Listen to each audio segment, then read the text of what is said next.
je ne vois pas pourquoi je me passerais sous silence. Je suis encore celui qui me connaît le mieux.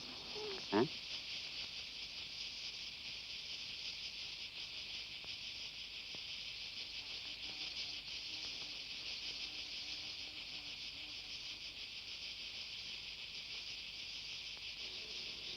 Le plus important, ce qui était le plus important pour moi, je l'ai mis dans mes livres.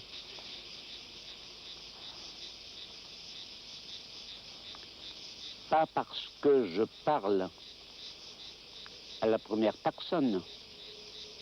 Le jeu, dans ce cas-là, n'est pas autre chose qu'un personnage un peu magnifié. Je suis plus proche de ce que j'ai écrit, que je suis plus vrai dans ce que j'ai écrit.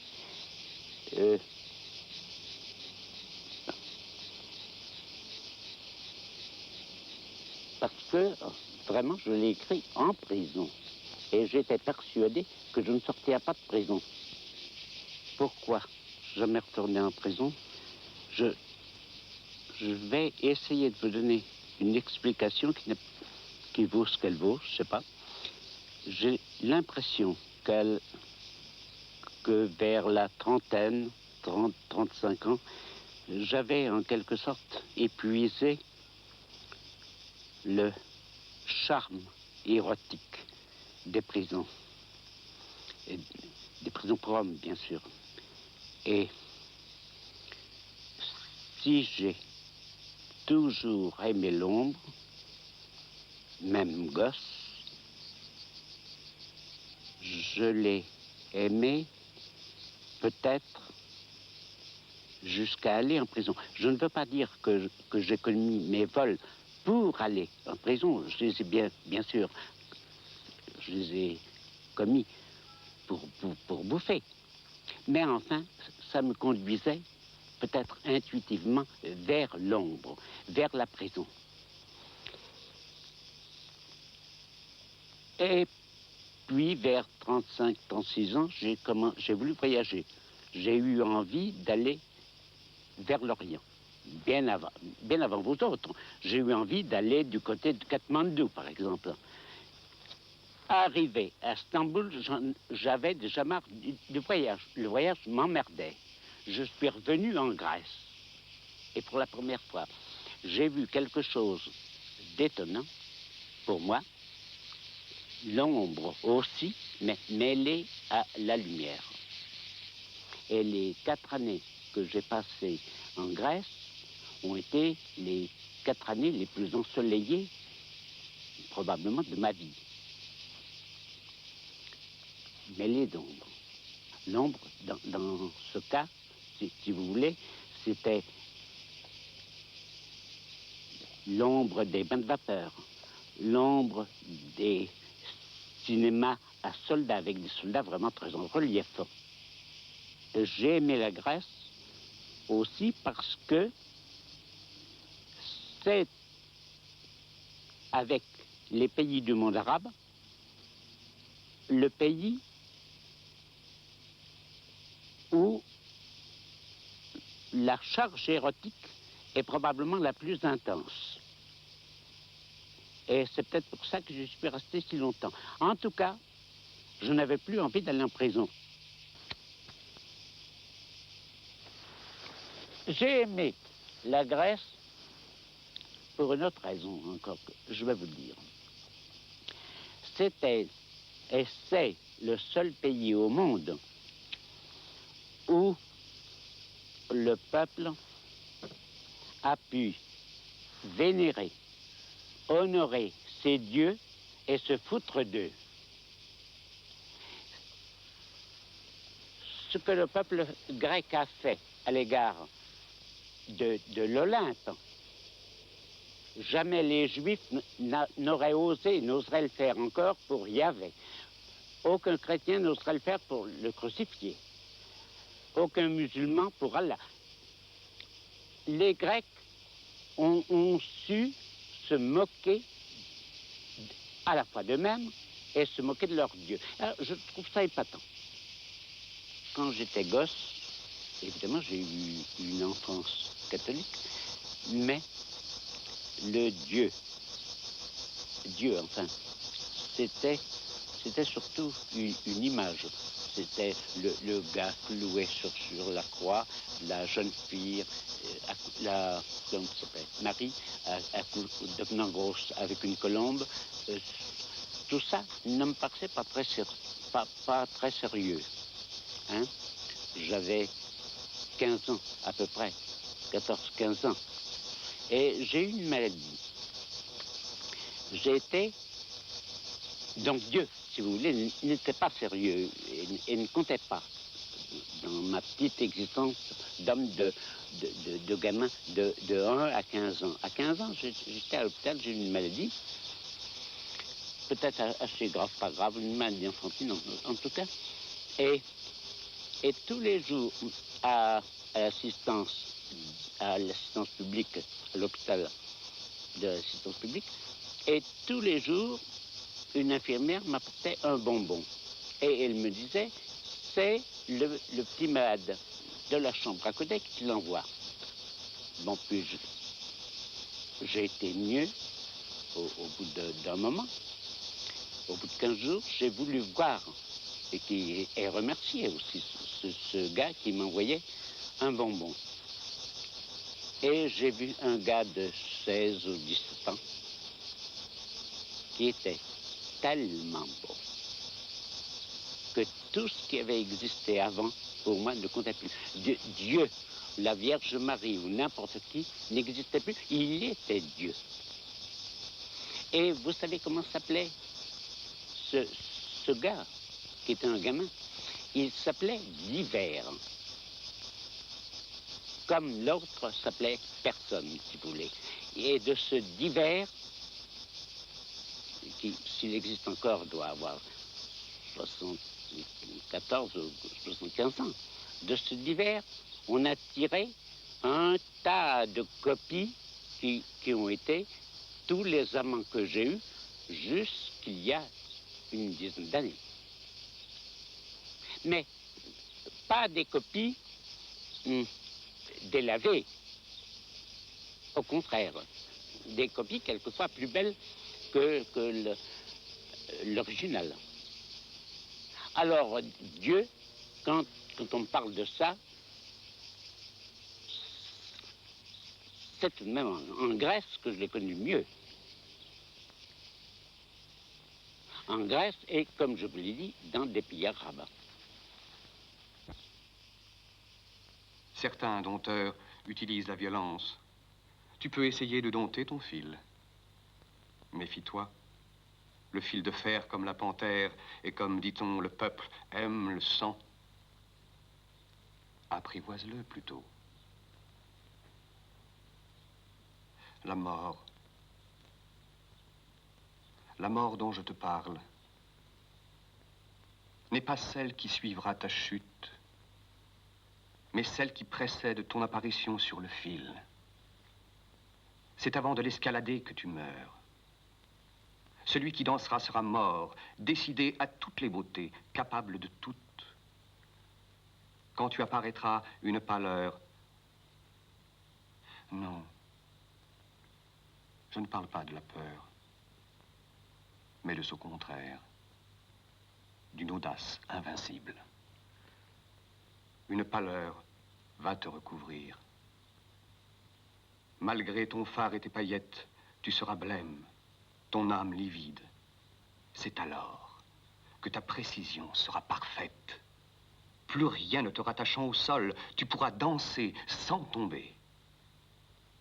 Mais veille de mourir avant que d'apparaître et qu'un mort danse sur le fil.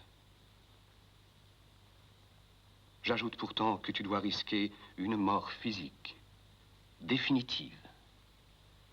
La dramaturgie du cirque l'exige. Il est avec la poésie, la guerre, la corrida, un des seuls jeux cruels qui subsistent. Le danger a sa raison. Il obligera tes muscles à réussir une parfaite exactitude, la moindre erreur causant ta chute avec les infirmités ou la mort, et cette exactitude sera la beauté de ta danse. Cela m'amène à dire qu'il faut aimer le cirque et mépriser le monde. Une énorme bête, remontée des époques diluviennes, se pose pesamment sur les villes. On entre, et le monstre était plein de merveilles mécaniques et cruelles. Des écuyères, des augustes, des lions et leurs dompteurs, un prestidigitateur, un jongleur, des trapézistes allemands, un cheval qui parle et qui compte. Et toi? Vous êtes les résidus d'un âge fabuleux.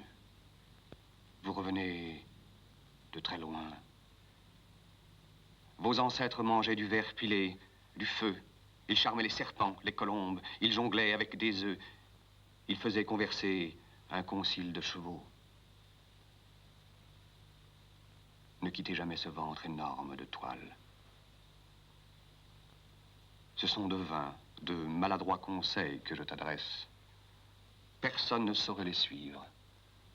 Mais je ne voulais pas autre chose qu'écrire à propos de cet art un poème dont la chaleur montera à tes joues. Il s'agissait de t'enflammer, non de t'enseigner. J'ai connu Abdallah. Je l'ai amené en Grèce. Il était déserteur, il était demi-allemand et demi-algérien, donc demi-français, du même coup, puisque son père était algérien, donc français. Et il devait faire son service militaire pendant la guerre d'Algérie. Et je l'ai fait déserter. Et on est venu en Grèce, où il a appris à danser sur le fil. Mais Abdallah fait partie de ma vie tellement intime que je préfère ne pas en parler devant la caméra. Comme je préfère ne pas parler non plus de Jean de Carnin qui est mort, lui, jeune communiste, à l'âge de 21 ans, contre les Allemands. Et tous les deux sont morts. Abdallah s'est suicidé. Jean de Carnin a été tué par les Allemands. Ils m'ont donné l'exemple de deux morts différentes mais également héroïques. Et ça, je conserve tout ça pour moi. Je ne veux pas en parler plus. Mais est-ce que vous pouvez parler de Giacometti? Puisque ah ben oui, Roger Blin, parce que j'ai encore, oui, parce que j'ai encore dans les fesses la paille de la chaise de cuisine sur laquelle il m'a fait asseoir pendant 40 et quelques jours pour faire mon portrait. Il ne me permettait ni de bouger, ni de fumer, un peu tourner la tête. Mais alors, une conversation de sa part, tellement belle. Quand je ne travaille pas, je crois de savoir ce que je veux faire. Et même, j'ai l'impression de voir ma tête devant moi comme si elle était faite. Mais une fois que je commence, tout change et on se perd. Ce qui m'intéresse le plus, c'est une tête. Enfin, toute la tête m'intéresse. Mais je crois maintenant qu'il faudrait arriver à construire le plus précis possible l'œil. Parce que l'œil, il a ça de particulier qu'il est fait comme d'une autre matière que le reste du visage. Si tu veux, toutes tes formes sont plus ou moins floues, sont très floues même. Par contre, l'œil est bel et bien comme un objet très précis, comme un objet d'optique presque. Mais le curieux, c'est que si tu fais l'œil précis, tu risques d'abolir exactement ce que tu cherches, c'est-à-dire le regard. C'est pas, il y a très peu d'yeux où le regard existe. Et le plus comique, c'est que dans une sculpture sauvage, ou plutôt exotique, je ne sais pas si c'est une sculpture d'Afrique ou d'Océanie. En tout cas, il y a une tête avec des yeux faits avec de coquillages, qui est incroyablement vivante. il est en bois. Et les traits transformés, ou enfin interprétés, les yeux, c'est deux coquillages, et il a l'air presque d'être fait avec un crâne réel sur lequel on aurait ajouté les coquillages qui font œil. Il n'y a pas de doute que c'est complètement exclu de faire une tête rigoureusement telle qu'on la voit. Ou en tout cas, c'est exclu pour nous. Je crois qu'aujourd'hui, et depuis la fin du 19e siècle, exactement, il est tout à fait impossible de faire une chose d'après nature qu'elle puisse finir. C'est pas, Van Eyck finissait bel et bien ce tableau. Croyez de le finir. Pour nous, cela est exclu. Il ne peut pas y avoir de fin possible, parce qu'à fur et à mesure que tu t'approches de ce que tu vois, tu en vois davantage. Donc ta tête recule à mesure que je m'approche, elle recule. Donc la distance entre ce que je veux faire et ce que je fais reste, au fond, au moins permanente, si, et probablement elle augmenterait. C'est-à-dire si, en principe, tu poserais pendant 1000 ans, je suis persuadé d'avance que dans 1000 ans, je te dirai, tout est faux, mais je m'approche un petit peu. Il parle d'une façon rocailleuse. Il semble choisir par goût les intonations et les mots les plus proches de la conversation quotidienne, comme un tonnelier. Lui, vous les avez vus en plâtre? Vous vous les rappelez en plâtre? Moi, oui. Lui, vous croyez qu'elles perdent d'être en bronze? Moi, non, pas du tout. Lui, vous croyez qu'elles gagnent? J'hésite encore ici à prononcer la phrase qui dira le mieux mon sentiment. Moi. Vous allez encore vous foutre de moi. Mais c'est une drôle d'impression. Je ne dirais pas qu'elles y gagnent, mais que c'est le bronze qui a gagné. Pour la première fois de sa vie, le bronze vient de gagner. Aux femmes, c'est une victoire du bronze. Sur lui-même, peut-être. Lui. Il faudrait que ce soit ça.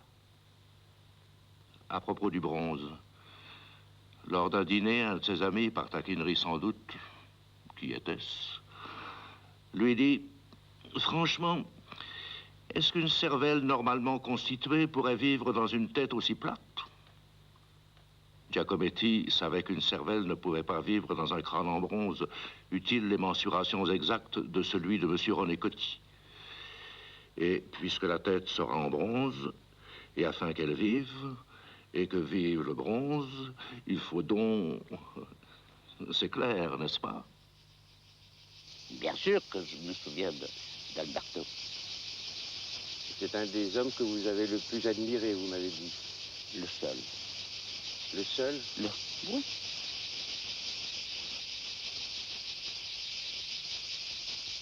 Si vous voulez, je suis reconnaissant à la Grèce parce qu'elle m'a appris deux choses que je ne savais pas. C'est le sourire et l'incrédulité. Alberto m'a appris la sensibilité devant de la poussière, devant des choses comme ça. J'ai évoqué tout à l'heure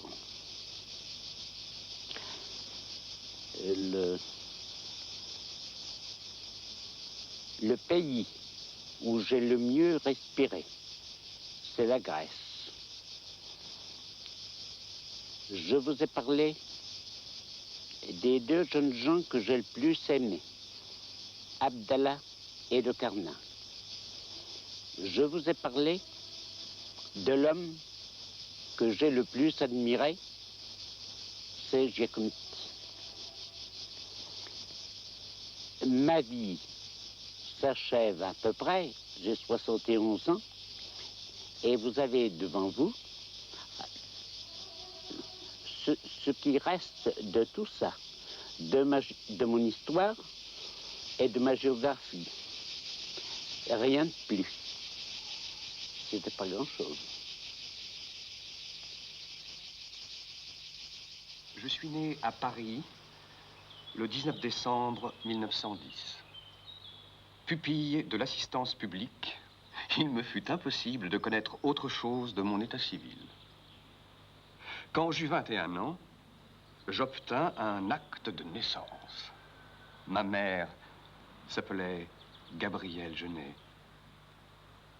Mon père reste inconnu. Je fus élevé dans le Morvan par des paysans.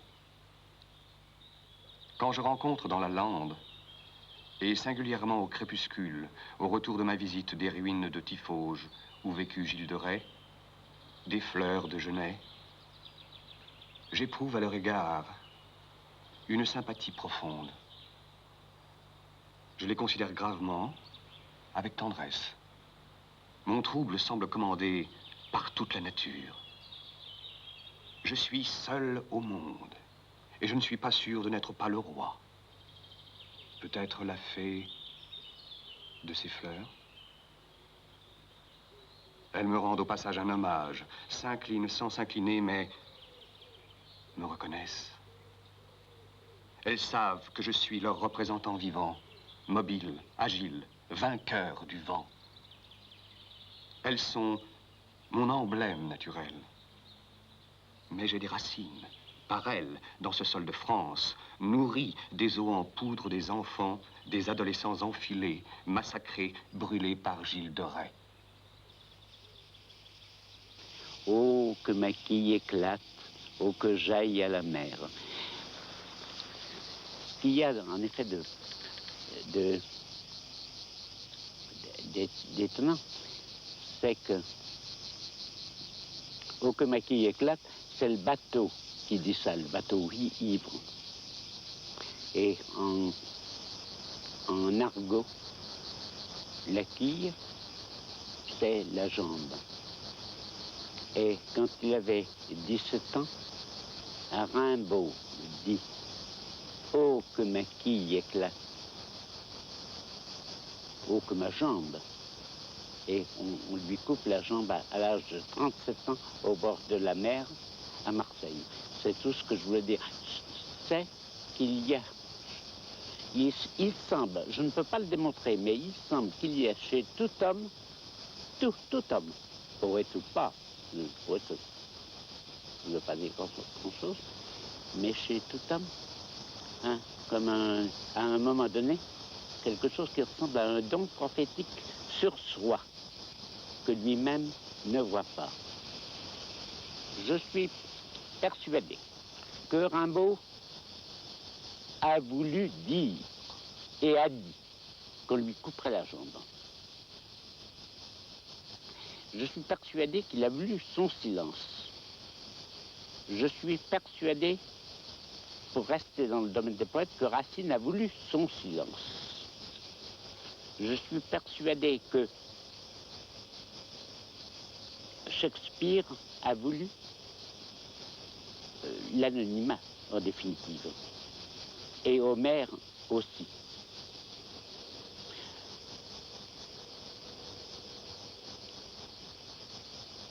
Alors, qu'est-ce qui agit chez chaque homme et que chaque homme peut, à un moment donné ou à un autre, dévoiler, peut-être débusquer, ça, je ne sais pas, peut-être rien.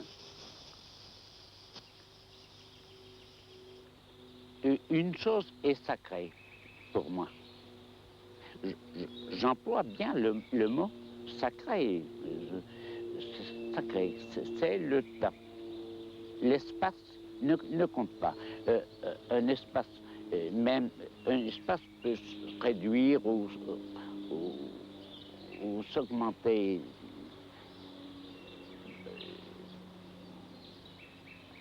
Énormément, ça n'a pas beaucoup d'importance. Mais le temps, j'ai eu l'impression, et je l'ai encore, j'ai eu l'impression qu'un certain temps de vie, à ma naissance, m'était donné. Donné par qui? Ça, je sais pas. Évidemment. Mais il semble donné par un Dieu. Mais de toute façon, n'imaginez pas un Dieu, même s'il ne s'agit pas d'un Dieu qui danse, n'imaginez pas un Dieu moralisateur comme vous l'êtes, et avec un visage de ténèbres comme vous le savez. C'est pas ça. C'est un Dieu assez souriant pour me guider et pour me faire gagner aux échecs, par exemple. Mais et puis enfin, c'est un peu ce que je vous disais hier, c'est un Dieu que j'invente, comme on invente des règles. Je me réfère à lui, c'est une affaire entendue, mais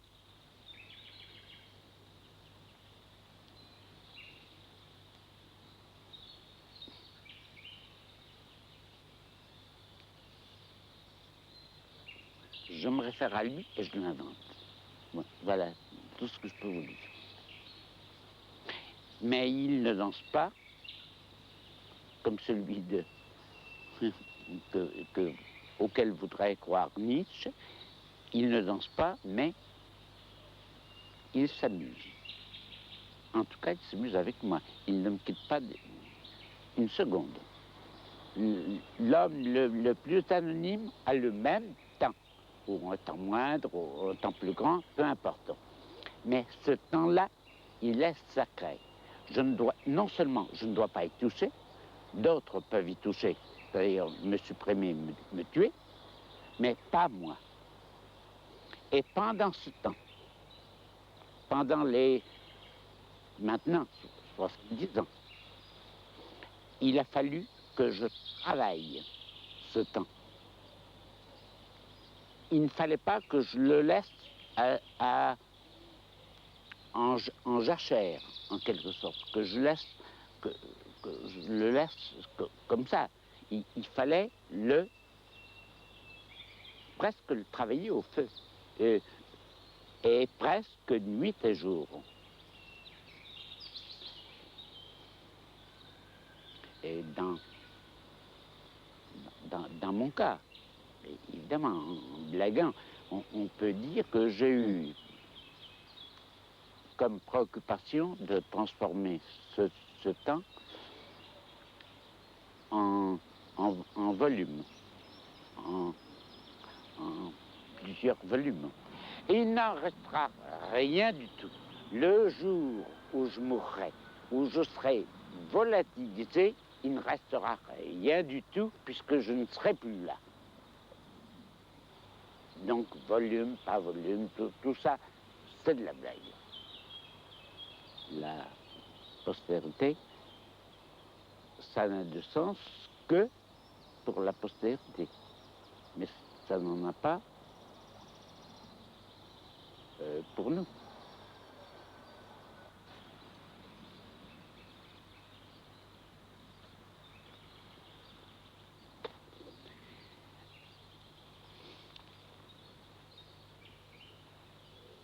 J'aurais aimé vous parler des panthères noires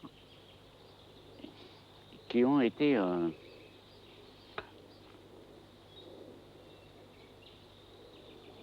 pas seulement un phénomène, qui ont été un événement à la fois politique et poétique très important aux États-Unis.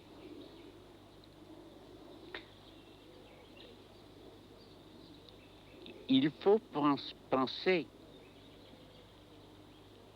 à ces pauvres blancs qui étaient dans un métro ou dans un ascenseur avec des barbus et des chevelus, des hommes et des femmes qui avaient des cheveux verticaux, des barbes horizontales, des barbes et des cheveux agressifs comme des tire-bouchons, et qui grattaient les blancs qui avaient envie de s'en aller, et et qui ne pouvaient pas. Un jour, je devais aller parler dans une université américaine à 80 km de New York, qui s'appelle Stony Brook, je crois. Et l'université est dans une forêt, un très joli coin. Et je dis, on partait en voiture, il y avait 3 ou 4 voitures contenant les panthères et moi, évidemment. Et je dis à David, tu viens avec nous. Et David me répond, en rien. Mais enfin, il a fait quand même cette réponse. Non. Il y a encore trop d'arbres. Et c'est une réponse que seul un noir américain pouvait faire. Pour lui, un arbre, c'était d'abord une plante à la branche de qui on pendait autrefois des nègres. Et ce qui me reste des Noirs, si l'Amérique m'intéresse un petit peu, c'est parce que les Noirs sont comme les caractères noirs sur une page blanche. Eux, ils sont les caractères noirs sur les blancs pâles d'Amérique. Dans une région qui se trouve à environ 40 km d'Amman, presque sur le Jourdain.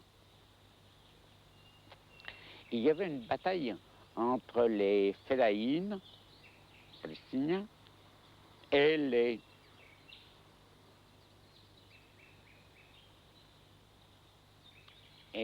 Jordaniens, les troupes du roi Hussein.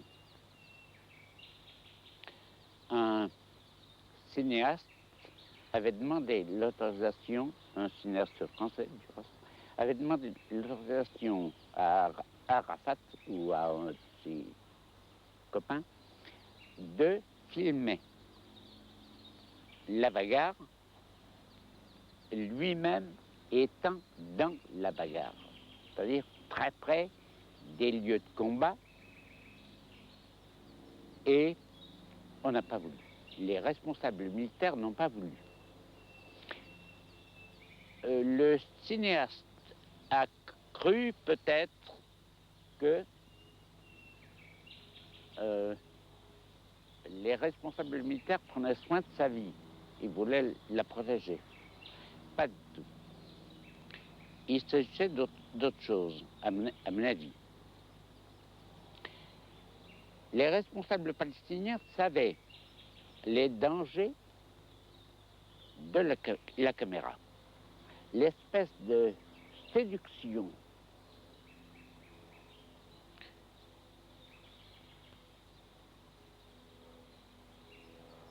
que représente la caméra pour n'importe quel narcissisme.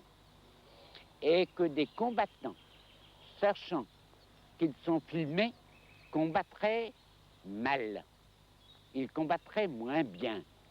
Ils risqueraient de préférer leur narcissisme à l'instinct de survie. Voyez comme les Fedaïnes sont beaux. Certainement, leur révolte me satisfait, celle des Panthères Noires aussi. Mais je ne suis pas sûr d'avoir pu rester si longtemps avec eux si leur physique avait eu moins d'attrait. Il semble que les militants d'une même cause ne sont que des cervelles plus ou moins pensantes, corps et visage étant ailleurs. Il n'est pas sûr que je puisse faire l'amour avec un militant. Il n'est pas sûr que je puisse faire mienne la cause d'un corps ou d'un visage sans charme. Et le charme n'est pas dans la beauté, mais dans une façon d'être que je n'ai pas le temps, ni les moyens d'ailleurs de vous décrire. Mais il y a des corps et des visages qui se font la guerre, qui ne s'accordent pas entre eux, qui ne s'accommoderont jamais entre eux. De cela, on ne parle pas. Sans être amoureux d'eux, j'ai comme dit, choisissez ces modèles. Les premiers directeurs de Mettray avaient dû comprendre la magnificence d'un tel jardin qu'était la cour de la colonie pénitentiaire quand on la pavoisait aux couleurs nationales. Car, depuis très longtemps, l'on prenait prétexte de n'importe quelle fête pour clouer des drapeaux dans les arbres, contre les murs, dans les rosiers et les glycines. L'Andrénople, l'étamine enflammait les marronniers. Aux verts éclatants des premières branches se mêlait du rouge, du bleu et surtout du blanc. Car la colonie n'oubliait pas que ses fondateurs étaient des nobles et que les membres bienfaiteurs, dont les noms sont encore inscrits sur les murs de la chapelle, étaient Sa Majesté le Roi, Sa Majesté la Reine, Leurs Altesses royales les princes de France, la cour royale de Rouen, la cour royale de Nancy. Enfin, une liste de 500 ou 600 noms fleur-de-lysée écrits en toutes lettres sous les arbres du Grand Carré, sans paraître se soucier d'une apothéose parmi les branches. Un peuple de jeunes et beaux bandeurs au corps violent, aux yeux féroces, aux amours de haine, faisant gicler entre leurs dents blanches des injures abominables, avait l'âme mouillée par une tendre rosée. Une des finesses des inventeurs de la colonie de Mettray, c'est d'avoir su ne pas mettre de muraille. Et encore maintenant, il n'existe pas de muraille. Quand nous étions à Mettray, il n'y avait, et c'était beaucoup plus convaincant, il n'y avait que des haies de laurier et des bandes de fleurs, d'œillets et de pensées, et c'est beaucoup plus difficile il est beaucoup plus difficile de s'évader quand il s'agit simplement de traverser un parterre de fleurs que de traverser une muraille. Donc, d'une certaine façon, les inventeurs de Mettray n'étaient pas complètement sots non plus. Ils avaient inventé cette poésie, ils nous avaient terrorisés avec des pensées, des œillets, des lauriers, etc. Le long des murs, espacés de 2 mètres, de place en place, sont dressés des billots de maçonnerie dont le sommet est arrondi comme la bite des bateaux et des quais, où le puni s'assied 5 minutes d'heure en heure. Un prévôt, qui est un détenu puni, mais costaud, surveille et commande la ronde. Dans un coin, derrière une petite cage de treillage, un gaffe lit son journal. Au centre du cercle, il y a la tinette, où l'on va chier. C'est un récipient haut d'1 mètre, en forme de cône tronqué. Ses flancs sont munis de 2 oreilles sur lesquelles on pose les pieds, après s'être assis sur le sommet, où un très court dossier, pareil à celui d'une selle arabe, donne à celui qui débourre la majesté d'un roi barbare sur un trône de métal. Les détenus qui ont envie lèvent la main, sans rien dire. Le prévôt fait un signe et le puni sort du rang en déboutonnant son pantalon qui tient sans ceinture. Assis au sommet du cône, ses pieds posés sur les oreilles de la tinette, sous lui, ses couilles pendent. Sans peut-être l'apercevoir, les punis continuent leur ronde silencieuse et l'on entend la merde tomber dans l'urine qui gicle jusqu'à ses fesses nues. Il pisse et descend. L'odeur monte. Vous avez vu Mettray, vous l'avez filmé, vous l'avez photographié, vous l'avez exploré, vous avez vu ce que c'était. Vous avez eu un certain nombre d'émotions, moi aussi. Les gens qui ont organisé, c'est-à-dire le baron de Metz et ses héritiers, ont gagné des fortunes énormes. Donc, nous savions que tout ça, c'était le résultat d'une escroquerie qui était faite au-dessus de nous, qui dépassait de loin les vols que nous avions pu faire. Et nous savions que les métiers qu'on nous enseignait étaient de faux métiers. Mettray qui était un bagne d'enfants, a changé de nom plusieurs fois en 3 ans. J'étais là 3 ans. Ça a été d'abord la colonie pénitentiaire de Mettray. Ensuite, une maison de redressement. Ensuite, maison d'éducation surveillée. Ensuite,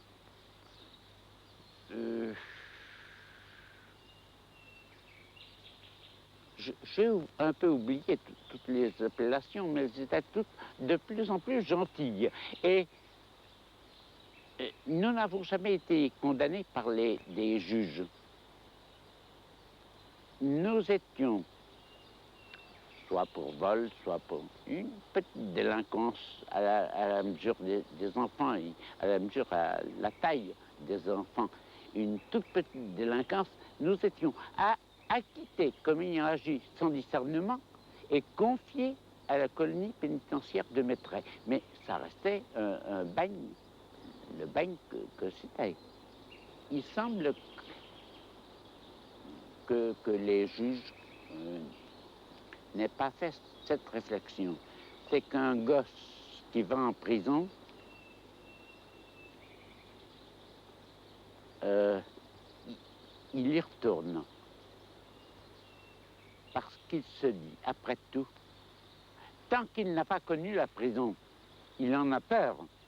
Quand il y retourne, il se dit, c'est pas grave, je peux y retourner. On a bien moins peur de la prison quand on l'a connue que quand on ne l'a pas connue.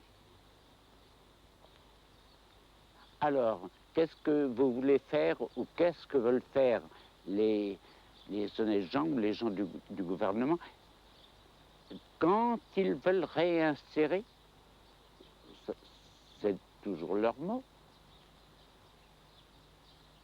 des petits délinquants dans la société. Ils veulent les châtrer de quoi? De quelle poésie qui était en eux, justement. S'ils ont fait des vols, petits ou grands, des larcins, petits ou grands,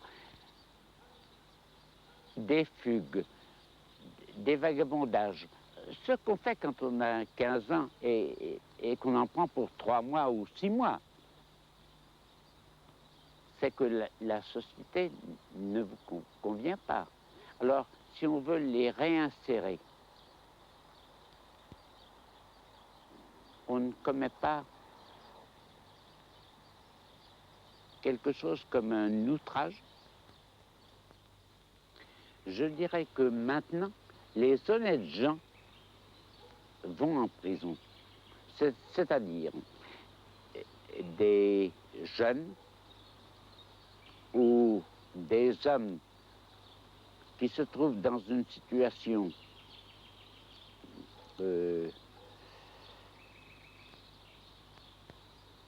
à laquelle ils ne s'attendaient pas, pour laquelle ils n'étaient pas préparés et qui les désorientent un moment. Ceux qui commettent des vols parce qu'ils ont faim, parce que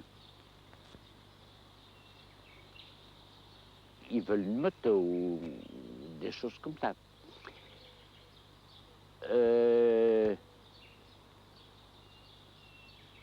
Ces gens-là ne voulaient pas fuir la société, ils voulaient s'y intégrer.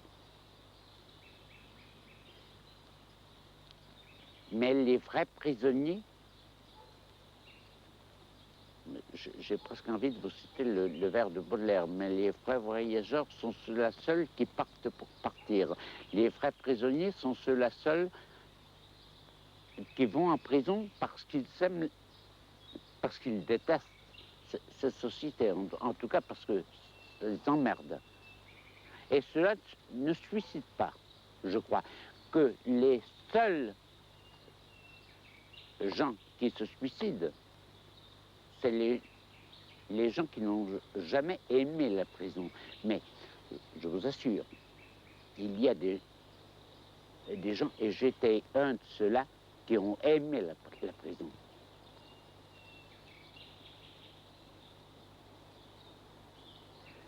Et probablement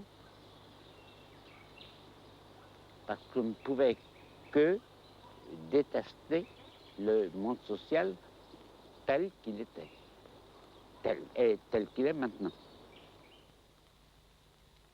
Les enfants que nous étions à Mettray avaient déjà refusé la morale habituelle, la morale sociale de votre société, parce que dès notre arrivée à Mettray, nous acceptions très volontiers cette morale médiévale qui fait que le vassal obéit au suzerain, donc une hiérarchie très, très nette et basée sur la force, sur l'honneur, sur ce que nous appelions l'honneur, ce qu'on appelait encore l'honneur, et sur la parole donnée, qui était très importante. Tandis que maintenant, tout repose sur l'écrit, au contraire, sur le contrat signé, daté, devant notaire, devant les syndicats, etc. Vous savez que souvent, dans un œuf normal, il y en a un autre, plus petit. Dans cette colonie pour enfants de 8 à 21 ans, il y avait une population pauvre d'environ 300 colons, petits délinquants, et ce qu'on appelait un collège de répression de 15 ou 20 gamins, des fils de riches qui étaient nommés insubordonnés. Eux ne travaillaient pas. On leur enseignait une discipline militaire afin de faire des officiers de marine ou de légion. La colonie pénitentiaire de Mettray est une entité si riche, si singulière, ayant avec ses champs, ses bois, avec son cimetière, ayant son histoire et sa légende, j'ose à peine y parler de moi. Mais quand j'y étais enfermé, bois, cèdres, parcs, rivières, champs, prés, étangs, des cimetières, tout était mien.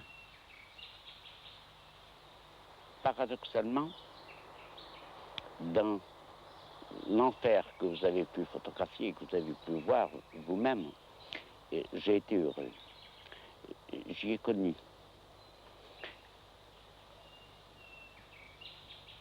cette morale féodale qui régit encore les prisonniers dans les bagnes d'enfants encore existants en France.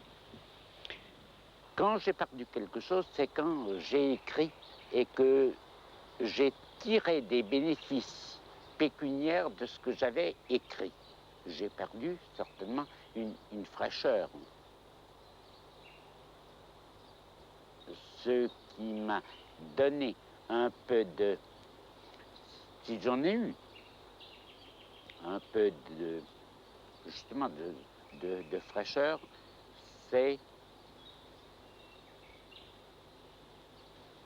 l'insécurité. Je hasarde une explication. Écrire, c'est le dernier recours qu'on a quand on a trahi.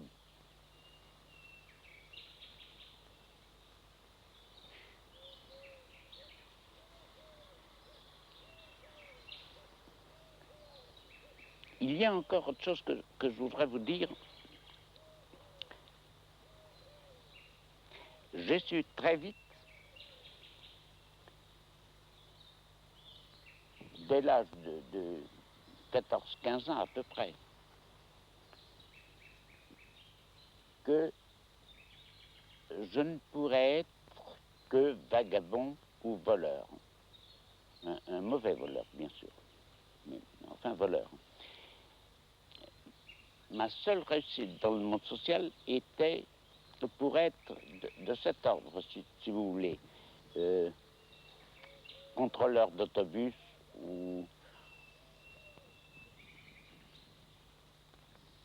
peut-être aide-boucher ou une chose comme ça. Et comme sorte de réussite me faisait horreur, je crois que je me suis entraîné très jeune à avoir des émotions telles qu'elles ne pourraient me mener que vers l'écriture. Si écrire veut dire éprouver des émotions ou des sentiments si forts que toute votre vie sera décidée par eux. S'ils sont si forts que seule leur description, leur évocation ou leur analyse pourra réellement vous en rendre compte, alors oui, c'est à mes traits que j'ai commencé, et à 15 ans que j'ai commencé à écrire. Écrire, c'est peut-être ce qui vous reste quand on est chassé du domaine de la parole donnée.